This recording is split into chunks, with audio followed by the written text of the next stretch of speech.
네, 강프로입니다. 자, 에코프로머티 보겠습니다. 자, 오늘도 1.7% 빠집니다. 뭐 조금씩 낮춰가고 있는데 제가 계속해서 말씀드리고 있어요. 에코프로머티를 포함해서 2차 전지 관련된 모든 종목들은 에코프로 BM이나 에코프로의 움직임을 따라갈 수밖에 없고, 지금 에코프로나 에코프로 BM은 최악의 상황을 다 지나왔습니다. 그런 과정에서 우리가 가격에 집중해서 봐야 돼요. 왜 그러냐면 그 가격 외적인 다른 부분이 가격보다 빨리 반영될 수 없기 때문에 그렇습니다. 자, 이게 무슨 얘기냐면 주식시장은 미래가치를 반영하는 과정에서 미래가치를 반영하는 게 가격이에요. 즉 선반영된다는 거죠. 그 선반영받는 구조에 대해서 제가 오늘은 집중해서 이야기를 드릴 거고, 무엇보다 에코프로머티를 얼마에 사야 되는지, 그리고 매수한 이후에 어느 정도 보유기간을 가져가야 되는지 그 내용에 집중해서 이야기를 드리도록 하겠습니다. 자, 근데 요즘에 하도 입만 떠드는 분들이 많아서 제가 일단 인증을 먼저 하고 가겠습니다. 자, 이 화면은요, 제가 조회를 눌러가면서 계속해서 보여드릴 겁니다. 키움증권의 자동일지 수익률 비교 차트 화면이고요. 실제 제 계좌 수익률을 보여드리는 거고, 제가 조회를 누르면서 보여드리는 건 조작이 불가능한 화면이라는 걸 보여드리는 겁니다. 자, 실제 기간은 1월 2일부터 3월 15일,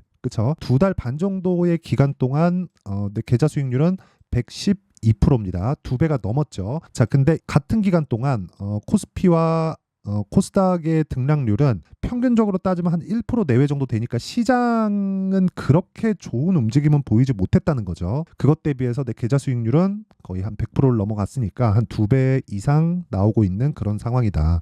그리고 무엇보다 제가 계좌 수익률을 보여드린 건 손실난 부분까지 다 포함되기 때문에 그렇습니다. 어떻게 하다가 운 좋게 종목 하나 잡아서 뭐 수익 나고 보여드리고 이런 게 아니에요. 자, 그러면 요 내용을 가지고 제가 뭘 하고 있느냐? 구독자분들과 함께 10억 만들기 프로젝트를 무료로 진행하고 있습니다.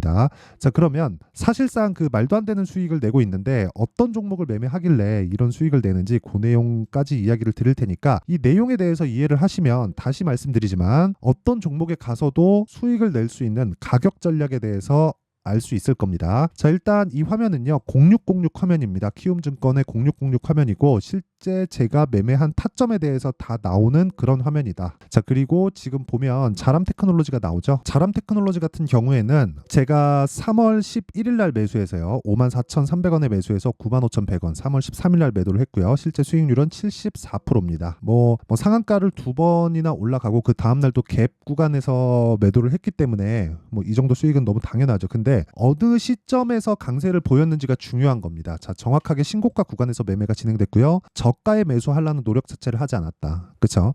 그랬을 때 이런 정도의 수익이 나온다. 그리고 이런 부분을 제가 아까 전에 말씀드렸던 10억 만들기 프로젝트에서 진행하고 있고요. 소통방에서 제가 장 시작 전에 다 공개를 합니다. 정확하게 3월 11일이라고 돼 있고요. 쭉 올려서 보면 3월 11일 날 매매한 내역이 나오죠. 3월 11일 시장가 매수 8시 53분 자람테크놀로지. 자, 이렇게 진행이 되고 있고, 자, 무엇보다 생각하셔야 되는 건 가격에 의해서 매매가 진행됐다는 점입니다. 근데 이런 부분이 오늘도 계속해서 일어나고 있고요. 지금까지 매매한 그 24년 들어서 매매한 모든 내역을 제가 계좌 수익률로 다 보여드리는 겁니다. 오늘 같은 경우에는 그래요. 여기 HLB 제약, 서진 시스템, 해동 TPC 이렇게 진행이 됐는데, HLB 제약 먼저 보면 오늘도 7%대 강세 구간에 있고 당연히 신고가 구간에 있고요. 3월 13일 엊그제 매도한 결과를 보면 19% 정도의 수익을 보고 나왔죠. 이거 말고도 다른 종목들도 있어요. 뭐 HLB나 이런 종목들을 보더라도 뭐 제가 어저께 매수한 경우가 있고, 그리고 정확하게 이틀 전에 매도한 결과 18%의 수익을 추가적으로 얻었고요.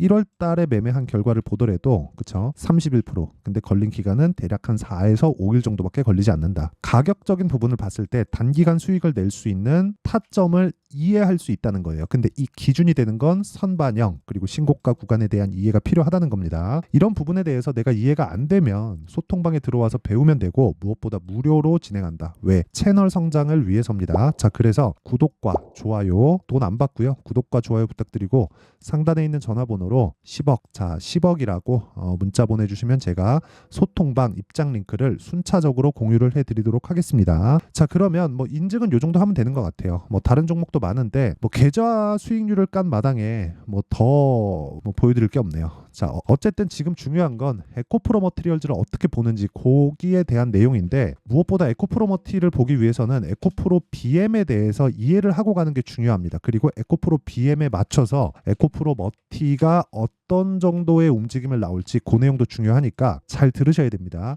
자, 참고 삼아서 말씀드리자면 저는 지금 2차 전지 관련주들 중에서 금양을 보유하고 있고요. 금양을 어느 구간에서 매수했는지까지 제가 이야기를 드릴게요. 그러면 이걸 보셔야 돼요. 에코프로 머티가 움직이기 위해서는 에코프로 BM이 움직여야 됩니다. 그렇죠? 근데 언제 움직일지 모르죠. 그렇기 때문에 우리가 뒤집어서 생각을 해보자고요. 에코프로 BM이 지금보다 추가적으로 떨어졌을 때 어떤 상황이 벌어질 수 있을까? 우리가 그걸 한번 생각해보면 답이 나와요. 자, 무슨 얘기냐면 주식은 미래 가치를 선반영합니다. 그렇죠? 뭐가? 가격이. 그렇죠? 그래서 에코프로 BM의 주가가 작년에 58만 원까지 올라갔고요. 그리고 에코프로의 주가가 작년에 150만 원까지 올라간 겁니다. 근데 지금은 어때요? 48만 원 저가로 하고 지금은 59만 6천 원, 대략 한 60만 원 정도에서 거래가 되고 있죠. 자, 그러면 60만 원이 비쌀까? 150만 원이 비쌀까? 또는 150만 원은 비쌀까? 60만 원은 쌀까? 우리가 그걸 한번 생각해 보자고요. 정확하게 말씀드릴게요. 밸류에이션을 계산해서 봤을 때 150만 원은 비싸고요. 지금 있는 60만 원도 비싼 가격입니다.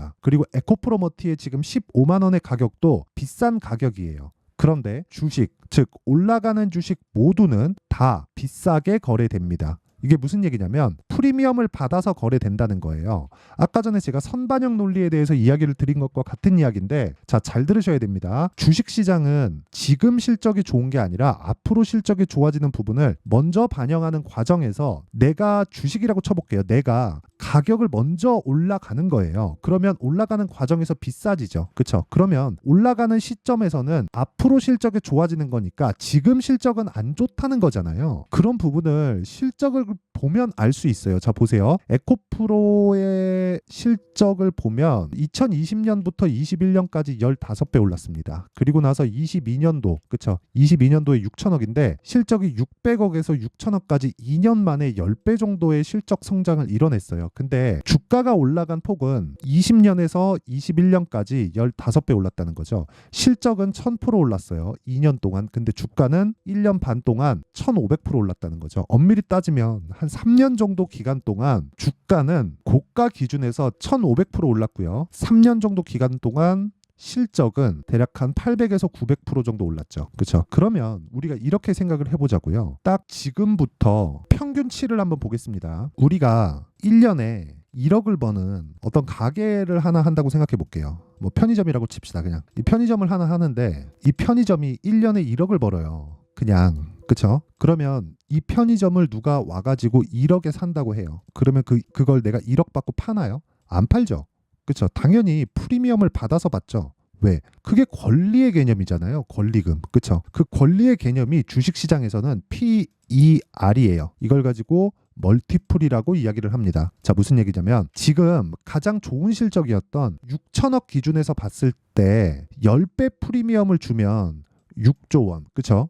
그리고 여기서 20배 프리미엄을 주면 12조 원, 그리고 30배 프리미엄을 주면 18조 원입니다. 근데 지금 에코프로의 시가총액은 16조 2163억 원이에요. 그럼 16조 정도잖아요. 어저께 기준입니다.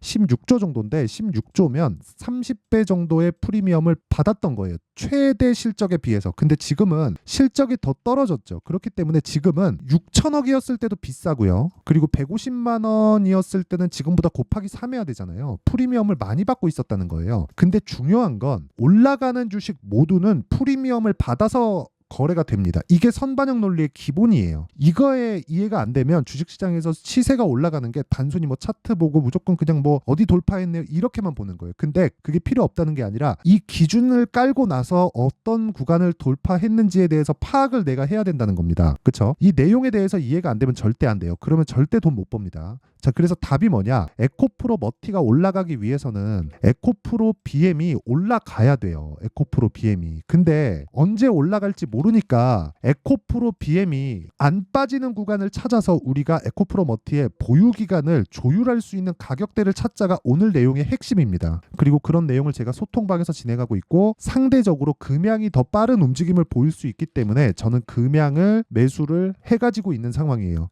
그럼 왜 매수를 했는지 딱 보이죠? 에코프로 BM이 더 이상 빠질 수 없는 상황이기 때문에 그렇다. 물론 이 구간에서 등락은 있을 수 있지만 에코프로 BM은 아까 전에 제가 이야기를 드렸었던 내용, 즉 미래 가치를 반영하면서 좋은 부분을 먼저 땡겨놨습니다. 이 내용을 뒤집어서 보면 뭐예요? 4분기 실적이 안 좋고 한동안 실적이 좋지 않아지는 부분, 즉 리튬 가격에 의한 부분을 뭘 만든다는 거예요? 먼저 선반영한 거예요. 그래서 에코프로 BM을 포함해서 에코프로 그룹의 실적치를 보면 에코프로 BM 기준에서 44조짜리 수주 계약이 나왔는데도 불구하고 주가가 빠진 겁니다. 물론 여기서 이제 공매도를 때리고 그런 부분도 있겠지만 그건 수급에 대한 그런 의미를 가지게 되고 이유는 그렇다는 거예요. 그러면 우리가 뭘 봐야겠습니까? 가격 전략을 어떻게 가져가서 보유 기간을 어떻게 조율할지가 중요한 거예요. 만약에 내가 고가에 물려 있다면 지금은 보유해 가는 게 좋지 추가 매수할 자리가 아닙니다. 추가 매수는 싸게 살라고 하는 게 아니라 보유 기간을 조절하기 위해서 하는 거예요. 심리 때문에 그렇습니다. 그렇기 때문에 기준치에 대해서는 이야기를 드린 거예요.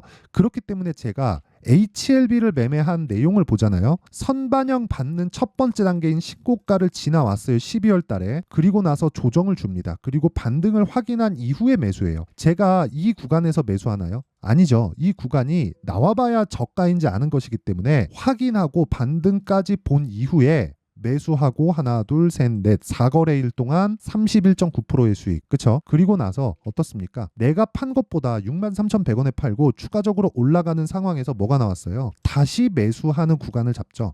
즉 확인 과정이 필요하다는 거예요. 저는 31%의 수익을 깔고 앉았으니까. 그리고 나서 변동성이 터질 때 또 팝니다. 그랬을 때 몇 프로 수익? 18% 수익. 그리고 나서 회사의 빠른 대처를 확인한 이후에 다시 매수를 했는데 또 수익 구간이에요. 근데 모든 구간이 다 신고가 구간에서 이루어졌다는 거죠. 아까 전에 제가 단기간에 75% 수익 본 거 보여드렸죠. 자람 테크놀로지. 정확하게 제가 신고가 돌파 구간에서 매수했고 하나, 둘, 셋, 3거래일 동안 75%. 근데 어디예요? 신고가 구간. 그쵸? 이 내용에 대해서 이해가 안 되면 절대 주식시장에서 돈을 벌 수 없고 에코프로머티의 타점 같은 경우에도 이 내용에서 벗어나지 않는다. 그쵸? 자, 그래서 이런 타점에 대한 부분 그리고 에코프로머티의 실시간 타점에 대한 부분은 여기 소통방에서 진행을 할 수밖에 없어요. 가격이 움직이고 어떤 특정 가격대를 이탈하면 매수하세요. 지금이 바닥입니다는 그냥 점 보는 거나 다름이 없어요. 우리는 계속해서 확인하고 매수하는 타점을 바꿔가면서 매매를 이어가야 됩니다. 그런 과정에서 그쵸?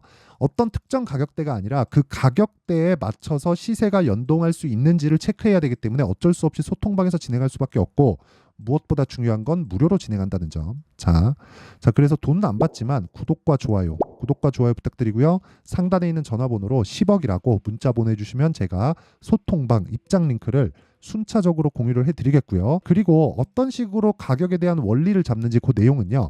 에코프로 머티는 전구체를 만들어서 납품을 합니다. 에코프로 BM으로. 그쵸? 에코프로 BM으로 지금은 100% 소화를 해요. 근데 앞으로도 100% 소화를 하겠죠. 이렇게 생각을 해보자고요. 에코프로 머티가 에코프로 BM의 시가총액을 넘을 수 있을까? 절대 못 넘죠. 왜? 납품을 해서 거기서 받는 이익 구조가 확정되어 있잖아요. 그러면 우리가 그 최대치를 50%까지 보자고요. 50%면 에코프로 BM의 50%라는 거예요. 그러면 에코프로 BM의 지금 시가총액이 얼마예요? 25조입니다. 그러면 최대 50%, 고가는 12조 5천억이에요. 근데 지금 에코프로 머티의 시가총액은 얼마예요? 10조 5천억입니다. 기본적으로 20% 가까운 성장 그 주가의 상승 여력을 가지고 있습니다. 이 구간에서 상승 폭이 있기 때문에 매수하자가 아니라 보유 기간을 줄이기 위해서 타점을 잡자는 겁니다. 그 타점의 기준이 되는 건 에코프로 BM의 반등이다. 이게 기본적인 내용이에요. 그러면 그 실시간 타점은 아까 전에 말씀드렸다시피 제가 소통방에서 진행하도록 하고 그리고 타점의 기준은 말씀드렸으니까 내용 정리 한번 할게요. 주식시장은 미래가치를 반영한다. 가격이. 미래가치는 뭐예요? 실적이죠. 그럼 실적보다 가격이 빠릅니다. 그쵸? 그러면 그 기준이 되는 게 신고가예요. 그리고 이게 선반영 논리의 전부예요. 그러면 이 내용을 가지고 지금 상황에 대입해서 보면 지금 신고가를 가고 강한 종목들이 뭐가 된다는 거예요? 3, 4, 5월 달에 주도주가 된다. 시장이 조정을 받을 수도 있고 뭐 조정 구간 지나올 수도 있고 한데 3, 4, 5월 달에 주도주가 되는 건 팩트입니다. 자, 그러면 그 내용에 맞춰서 어떤 식으로 종목을 분류할지 그 내용에 대한 부분을 제가 이해를 시켜드릴 테니까 영상 끝까지 시청하시고요. 모든 분들이 성공 투자하셨으면 참 좋겠습니다. 자, 24년도가 돼도 여전히 시장은 녹록지 못합니다. 이런 상황이 벌어지는 건 어쩔 수 없습니다. 이런 상황에서도 수익이 나는 종목들의 구조는 변하지 않습니다. 즉 대시세 종목에 대한 구조는 변하지 않는다는 거고, 실제 제가 소통방에서 지속적으로 이야기를 드리고 있는 내용도 대시세 종목이나 시장 주도주를 공략하는 건 철저하게 가격 분석을 하라고 이야기를 드리고, 가격 분석 이후에는 이슈에 대한 파악, 그리고 이슈를 파악하고 나서는 다시 내가 얼마에 매수할지 그 타점에 대한 부분을 지속적으로 언급을 하고 있습니다. 자, 근데 생각해 보세요. 1월 달에 시장이 굉장히 어려웠습니다. 어려운 상황에서의 어떤 종목들이 강했냐 보면 반도체와 그리고 바이오입니다. 자, 실제 여기 보면요. HLB에 제가 실제 매매한 내용을 띄워놓고 보여드리고 있는데, 1월 22일부터 매매를 시작해서 4일 동안 31%의 수익 마감이 됐고요. 그리고 여전히 신고가 종목입니다. 자, 그리고 그 다음 어보브 반도체, 이름을 보시다시피 반도체 종목이죠. 그리고 AI 반도체는 지속적으로 강세를 보이고 있습니다. 이 종목도 신고가를 먼저 달성한 이후에 제가 21%의 단기간에 21%의 큰 수익을 내고 마감이 됐습니다. 다시 재공략을 준비하고 있고, 이런 부분은 소통방에서 다 공유를 해드립니다. 자, 그리고 그 다음 코세스. 자, 코세스 같은 종목도 당연히 그쵸, 신고가 종목이고요. 그리고 반도체 종목입니다. 이 종목도 영업일 기준에서 이틀 동안 대략 한 15%의 수익 마감이 됐습니다. 내용을 한번 보시면 어떻습니까? HLB를 포함해서 뭐 30%, 20%, 뭐 15% 이런 식의 수익이 지속적으로 발생하고 있는데, 이 세 종목 모두 다 신고가 종목이고 1월 달에 시장이 약세를 보이고 있는 구간에서도 강했었던 그런 종목입니다. 특징점이 하나 있는데, 그 이슈에 앞서서 가격이 먼저 반영했다는 거죠. 자, 근데 그게 기업 밸류업 프로그램이라고 하죠. 그 종목들도 마찬가지입니다. 오늘은 그 부분에 대해서 이야기를 드릴 텐데, 그렇게 제가 가격을 먼저 보고 이슈에 대해서 파악하는 이유는 결과적으로는 큰 시세를 먹기 위한 사전 준비 작업입니다. 실제로 큰 시세를 먹기 위해서 사전 준비 작업을 했을 때 여기 레인보우 로보틱스 127%, 그리고 ISC 98%, 그리고 한미반도체 97%의 큰 수익을 내는 상황을 만들 수 있습니다. 어떤 식으로 소통방에서 진행됐는지, 그쵸? 그 상황을 제가 이야기를 드린 건데, 이런 상황도요, 당연히 신고가를 공략했을 때 가능한 겁니다. 자, 그러면 이번에도 마찬가지입니다. 그쵸? 정부 주도의 코리아 디스카운트 해소 방안이 2월 달에 발표를 하고요. 그리고 2월 달에 발표된 내용을 토대로 주가가 움직이는 게 아니라 이미 움직인 내용이 있죠. 실제 이 내용은 크게 중요한 게 아니라는 겁니다. 실제 움직인 내용을 보면, 자, 기아차입니다. 실제로 12월 달에 신고가를 만들어 놓고 정부에서 입김을 불어 넣으니까 순식간에 기아차를 포함해서 현대차 같은 거대 기업들의 주가가 2주도 채 되지 않아서 40% 정도의 큰 시세를 냅니다. 자, 그러면 우리는 어떤 종목을 봐야 될까요? 이슈를 파악해야 되는 것도 맞지만 철저하게 가격에 맞춰서 매매를 해야 되는 게 당연히 중요합니다. 정부가 주도하는 정책 방향이 있겠죠. 그 방향에 맞춰서 우리가 종목을 찾을 필요가 있다. 자, 그러면 답이 나왔습니다. 정부가 주도하는 방향에 맞춰서 제2의 기아차를 찾는 게 지금은 중요하다. 근데 정부 정책의 방향에 맞게 가자. 그랬을 때 앞서서 제가 보여드렸었던 내용인 여기 레인보우 로보틱스 127%, 그리고 ISC 98%, 그리고 한미반도체 97%와 같은 수익을 낼 수 있습니다. 물론 시간에 대한 부분은 최소 2주의 시간이 필요하고요. 그리고 최장 3개월 안에 끝내야 됩니다. 자, 기아차의 시세를 보셨던 것과 같이 2월 달에 정부 정책의 방향이 결정되고요. 바로 3월 달이면 시행입니다. 자, 그러면 우리는 거기에 맞춰서 당연히 종목을 찾아야 되고, 제가 제2의 기아차를 찾아놨습니다. 제가 아까 전에 소통방에서 이야기를 드렸었던 내용 다 공개를 해드렸는데, 그 내용처럼 종목만 받고 싶다 하시는 분들은요, 상단에 있는 제 전화번호로 대시세, 자, 대시세라고 문자를 보내주시면 정부 정책의 방향에 맞는 종목을 모든 분들에게 무료로 공개를 해드리도록 하겠습니다. 자, 제가 원하는 건 채널 성장이 목적입니다. 자, 그래서 구독과 좋아요 꼭 좀 부탁드리고요. 모든 분들이 정부 정책에 맞는 방향으로 매매를 이어가서 큰 수익 보셨으면 좋겠습니다.